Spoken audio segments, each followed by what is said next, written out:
Мени ушул адреске апарып койчу.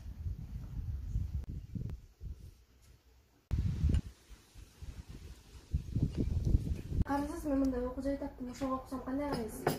Мени кызым, окусаң окуй. Кородогон малдарды сатып сен окууга жумшай кой. Матата. Ата, ушул акча мага эле бериңизчи.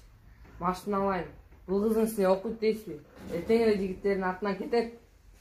Ай, сен адамды алмасын, баласын эле тие албайсыңбы? Калың малын жакшы берет. Болду дедим.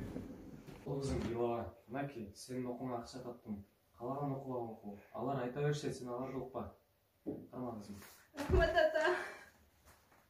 Жакшы бар кызым. Жакшы калыңыз, ата. Кайда тие кызың? Мен аны окууга жөнөттүм. Аны күйөөгө эле бериш керек болчу.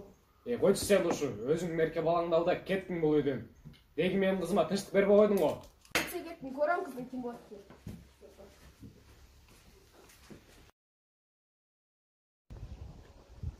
Жок, ата, мен аталык кадырды билем, мен сизди бул жакка алып бара албайм.